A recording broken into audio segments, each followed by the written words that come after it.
आज हम लोग बात करेंगे एटीट्यूड एंड वैल्यूज़ के बारे में। इन दोनों के बीच में क्या क्या सिमिलैरिटीज़ हैं, यानी कि आपके दृष्टिकोण और मूल्यों के बीच में क्या समानताएं हैं, दोनों के बीच में क्या विभिन्नताएं हैं, डिफरेंसेस हैं, और दोनों के बीच में क्या रिलेशनशिप बनता है। ये एडिशनल टॉपिक है जो कि आपके एटीट्यूड के चैप्टर से जुड़ा हुआ है। अगर आप चैनल पर नए हैं तो चैनल को आप सब्सक्राइब करें और वीडियो को अपने दोस्तों के साथ शेयर ज़रूर करें।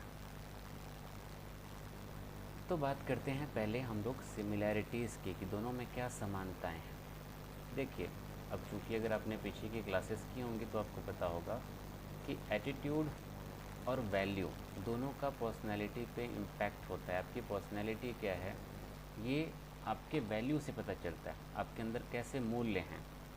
और आपके एटीट्यूड भी बिल्कुल वैसे ही रोल प्ले कर रहे हैं कि आपका एटीट्यूड नेगेटिव है कि पॉजिटिव है, किसी भी साइकोलॉजिकल ऑब्जेक्ट को लेके। तो दोनों का असर आपकी पर्सनैलिटी पे सीधा सीधा दिखाई देता है। सेकेंड चीज़ दोनों में कॉमन ये है कि दोनों को लर्न किया जाता है सोशलाइजेशन के प्रोसेस के थ्रू। दोनों में जीन्स का कोई रोल नहीं है। आपका वैल्यू सिस्टम जो भी है उसमें जीन्स का आपको रोल नहीं दिखाई देगा। अगर आपके अंदर ऑनेस्टी है, लव है, केयर है, पंक्चुअलिटी है, ये सारी चीज़ें आपने क्या की, पैदा होने के बाद आपने सोशलाइजेशन के प्रोसेस के थ्रू आपने सीखा है उसको। ये सब लेके पैदा नहीं हुए आप। या फिर मान लीजिए आपका एटीट्यूड भी पॉजिटिव, नेगेटिव या एम्बीवैलेंट जैसा भी एटीट्यूड है, किसी से आप नफरत कर रहे हैं, किसी से प्यार कर रहे हैं, कोई चीज़ बहुत पसंद है, नहीं पसंद है, ये सारी चीज़ें भी जीन्स का इसमें कोई रोल नहीं। ये भी आपने कैसे सीखा, सोशलाइजेशन के प्रोसेस के थ्रू सीखा, अपनी ज़िंदगी में आगे बढ़ते बढ़ते सीखा। तो दोनों क्या है, लर्न है, दोनों में जीन्स का कोई रोल नहीं होता। तीसरी चीज़ क्या है कि दोनों जो है ड्यूरेबल हैं, लंबे वक्त तक बने रहते हैं। आपका एटीट्यूड जो है वो जनरली देखेंगे कि दोनों में ड्यूरेबिलिटी है, दोनों एक लंबे वक्त तक, एक अच्छे ठीक ठाक वक्त पे तक जो है रुके रहते हैं। आपका वैल्यू सिस्टम भी आपके साथ बना रहता है, जो आप सीखते आए हैं, जो वैल्यू सिस्टम आपका बचपन से मिल रहा है आपको, बड़े होने तक भी वही वैल्यू सिस्टम होता है, जनरली चेंज नहीं होता है अनटिल अगर आप उसको कोई एक्सपोजर दें या फिर वैसा इन्वायरमेंट जो है चेंज ना हो जाए। और लास्ट बट नॉट लीस्ट है कि दोनों में डाइवर्सिटी है और इनन्यूमरस हैं, असंख्य हैं। कई सारी वैल्यूज़ आपके पास हो सकती हैं। अलग अलग साइकोलॉजिकल ऑब्जेक्ट को लेके आपका अलग अलग एटीट्यूड भी हो सकता है। करेला आपको नहीं पसंद है, उसको लेके आपका एटीट्यूड नेगेटिव है।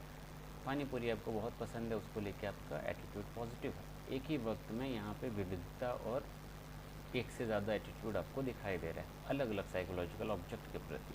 ठीक वैसे ही वैल्यूज़ भी कई सारी हो सकती हैं। आपके अंदर लव भी है, कंपैशन भी है, केयर भी है, पंक्चुअलिटी भी है, फॉरगिवनेस भी है। तो दोनों में डाइवर्सिटी है और दोनों इनन्यूमरस है। अगर दोनों के बीच में डिफरेंस की बात की जाए तो ये देखिए, ये एटीट्यूड, ये है वैल्यूज़।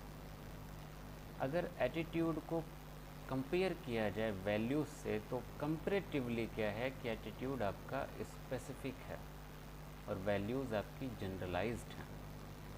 यानी कि वैल्यू जैसे लव की बात करिए, केयर की बात करिए, पंक्चुअलिटी है, फॉरगिवनेस है, माफ़ करना, ये सारी चीज़ें जनरलाइज्ड हैं। कोई स्पेसिफिक चीज़ नहीं है, विशेष चीज़ नहीं है कि हाँ किसी एक व्यक्ति के पास ही बस है, उसके बाद किसी और के पास नहीं, या फिर एक ही बस सोसाइटी में किसी और के पास नहीं। ये जनरलाइज्ड चीज़ें हैं जो सब में मौजूद हैं लगभग। और ऐसा नहीं है कि जो है उस किसी, मान लीजिए मेरे अंदर केयर है, मेरी केयर कुछ और तरीके की होगी, उसके जो है सिम्टम्स या फिर उसके एलिमेंट्स कुछ और होंगे। किसी और दूसरे देश में किसी के पास केयर है तो उसके एलिमेंट्स कुछ और होंगे। लगभग सेम, सब कुछ सेम।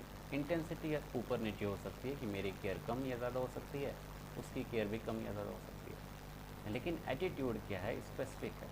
कोई भी एटीट्यूड हो किसी भी साइकोलॉजिकल ऑब्जेक्ट के प्रति, वो सबका एटीट्यूड बिल्कुल अलग अलग हो सकता है, कुछ लोगों का सेम भी हो सकता है, लेकिन इसको जनरलाइज्ड नहीं किया जा सकता। मेरा एटीट्यूड कुछ और है किसी चीज़ को लेके, किसी देश को लेके, किसी किताब को लेके, किसी इंसान को लेके, सामने वाले का एटीट्यूड कुछ और है उसी किताब को लेके, उसी इंसान को लेके। तो एटीट्यूड में स्पेसिफिसिटी आपको दिखाई देगी। सेकेंड चीज़ क्या है, एटीट्यूड, चूँकि अगर आपने शुरुआती क्लास की होगी तो एटीट्यूड क्या, एक ओरिएंटेशन है, एक दृष्टिकोण है, एक झुकाव है। वहीं वैल्यू क्या है, ये भी आपने पहले पढ़ा है कि वैल्यू आदर्श हैं। ये समाज के आदर्श हैं जो इंसान अपने अंदर समाहित करना चाहता है, और आदर्श समाहित हो जाते हैं, इंटरनलाइज्ड हो जाते हैं, पर्सनैलिटी का हिस्सा हो जाते हैं। मे बी उसी आदर्श की वजह से आपका एक ओरिएंटेशन, एक झुकाव, एक रवैया, एक दृष्टिकोण किसी भी साइकोलॉजिकल ऑब्जेक्ट के प्रति बने। थर्ड जो है वो ये कि आपके एटीट्यूड का आपकी पर्सनैलिटी पे डीपर इन्फ्लुएंस नहीं होता है इसका भी, लेकिन चूँकि यहाँ पे कंपैरेटिवली बात कर रहे हैं, तुलनात्मक तरीके से बात कर रहे हैं, तो वैल्यूज़ की तुलना में एटीट्यूड का व्यक्तित्व पे, पर्सनैलिटी पे असर कम होता है। क्यों? क्योंकि वैल्यू सिस्टम आपको बचपन से मिल रहा है और उसी वैल्यू सिस्टम पे आपकी सारी चीज़ें आधारित हैं। जो मूल्य आपको मिले अपने माँ बाप से, अपने स्कूल कॉलेजेस से, अपने समाज से, वही आपकी पर्सनैलिटी को दर्शाते हैं। अच्छे मूल्य मिले हैं तो आप अच्छे इंसान माने जाते हैं, बुरे मूल्य मिले हैं, वाइसेस मिले हैं तो आप बुरे इंसान माने जाते हैं, और उसी से आपकी पर्सनैलिटी का मूल्यांकन भी किया जाता है। एग्जाम्पल के तौर पे मान लीजिए कि आपकी पर्सनैलिटी, आपका एटीट्यूड जो है बहुत नेगेटिव है, बहुत नेगेटिव बातें करते हैं और उल्टी सीधी माली बहुत ज़्यादा गुस्सा करते हैं आप, ये आपका एटीट्यूड है, ओरिएंटेशन है। लेकिन आपका वैल्यू सिस्टम बहुत बेहतरीन है, आप दिल के उतने ही अच्छे हैं, तो जब भी मान लीजिए बात आएगी तो लोग कहेंगे कि हाँ रे बहुत गुस्सा तो करता है लेकिन दिल का बहुत अच्छा इंसान है। तो ये जो लास्ट की लाइन है, दिल का बहुत अच्छा इंसान है, ये आपकी पर्सनैलिटी को डिफ़ाइन कर रहा है। और वो दिल का अच्छा होना कहाँ से आ रहा है? वो आ रहा है आपके वैल्यू सिस्टम से। इस तरीके से वैल्यूज़ का ज़्यादा रोल दिखाई देता है। और लास्ट बट नॉट लीस्ट कि एटीट्यूड जो है मीन्स की तरह ट्रीट किए जाते हैं, यानी कि ये आपके माध्यम है और वैल्यू आपका अंत है। वो इस तरीके से कहा जा सकता है जैसे कि आपका एटीट्यूड है आपका गुस्सा करना, आपने अपने गुस्से पे कंट्रोल किया और कंट्रोल करते करते कह लीजिए कि एक तरीके से ये आपका इड था, और कंट्रोल करते करते आप इसको एक तरीके से पेशेंस आपके अंदर एकदम आ जाती है, पूरी तरीके से इंटरनलाइज हो जाती है आपके अंदर पेशेंस, सब्र, और आपका इड जो है सुपर ईगो में कन्वर्ट हो गया मान लीजिए, और आप महात्मा बन गए, एक तरीके से साधु संत बन गए, सूफी बन गए। तो एटीट्यूड जो है मीन्स यानी माध्यम के तौर पे देखा जा सकता है, और वैल्यू आपका एंड, एक अंत है।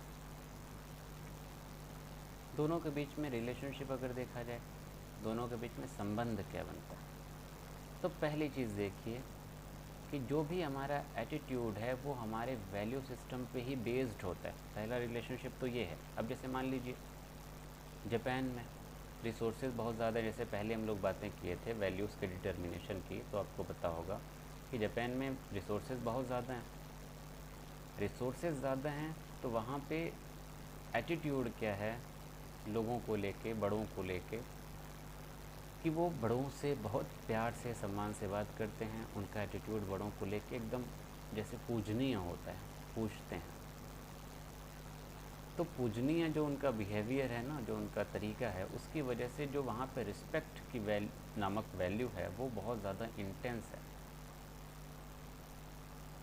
और वहीं आप रशिया चले जाइए, साइबेरियन रीजन में, तो वहाँ पे जब बड़े बुज़ुर्ग हो जाते हैं, रिसोर्सेज की चूँकि वहाँ पे कमी होती है, तो वहाँ पे जब बड़े बुज़ुर्ग 50, 55, 60 के हो जाते हैं तो घर वाले उनको खाना देना कम कर देते हैं, और वो बड़े बुज़ुर्ग खुद खाना कम खाना शुरू कर देते हैं ताकि उनके बदले का खाना उनकी आने वाली जनरेशन को मिले।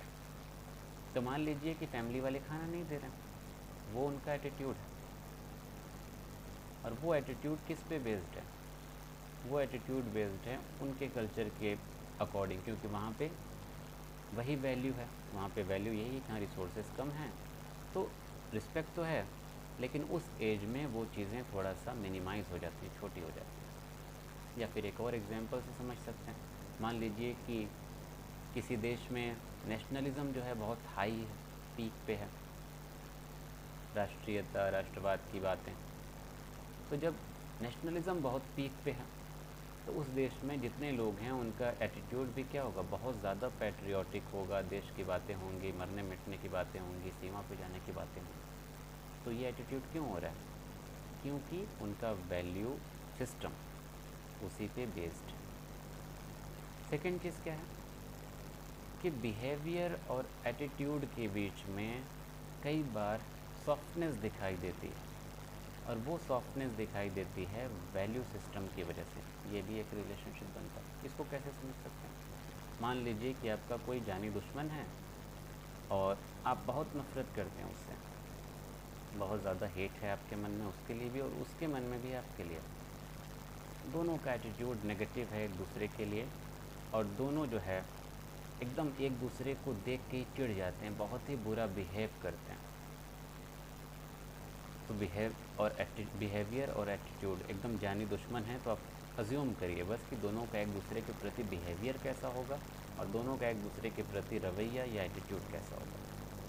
तो ये रवैया और एटीट्यूड कई बार ऐसा हो सकता है कि आपके वैल्यू सिस्टम की वजह से थोड़ा सा कमज़ोर हो जाए या उसमें एक मिठास आ जाए। मान लीजिए कि आपके जानी दुश्मन जो हैं उनको अचानक से एक्सीडेंट हो गया और आपको पता चला, तुरंत आप जो है दौड़े दौड़े गए उनको बचाने के लिए और आप उनको हॉस्पिटल ले जाके एडमिट कर देते हैं। तो एकदम जाने दुश्मन एक दूसरे की जान के प्यासे थे समझिए, लेकिन फिर भी जब पता चला कि एक्सीडेंट हुआ, आप तुरंत दौड़ के गए और आपने हेल्प की। वो सॉफ्टनेस कहाँ से आई? वो सॉफ्टनेस आई आपके वैल्यू सिस्टम की वजह से। तो बिहेवियर और एटीट्यूड के बीच में जो इशू क्रिएट हो रहा था, कॉन्फ्लिक्ट आ रहा था, वो कॉन्फ्लिक्ट रिजॉल्व किसकी वजह से हुआ? वो रिजॉल्व हुआ आपके वैल्यू सिस्टम की वजह से। तीसरी चीज़ है कि वैल्यूज़ जो हैं हमारे एटीट्यूड को चेंज कर सकते हैं। काफ़ी सारी मिस्टेक्स हैं टाइपिंग में।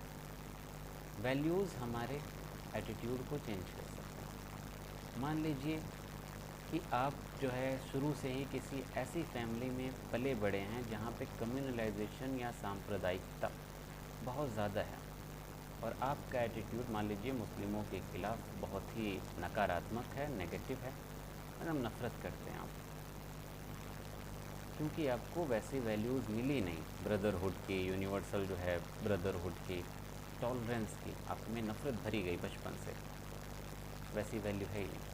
लेकिन आप बड़े हुए, आप स्कूल कॉलेजेस में गए, बड़े बुजुर्गों से मिले, अच्छे टीचर्स से मिले, और आपको इन सारी वैल्यूज़ का जो है रियलाइजेशन होता है, ब्रदरहुड का रियलाइजेशन होता है, टॉलरेंस का रियलाइजेशन होता है, सेकुलरिज्म के बारे में पता चलता है, और आपकी वैल्यू धीरे धीरे चेंज हो जाती है।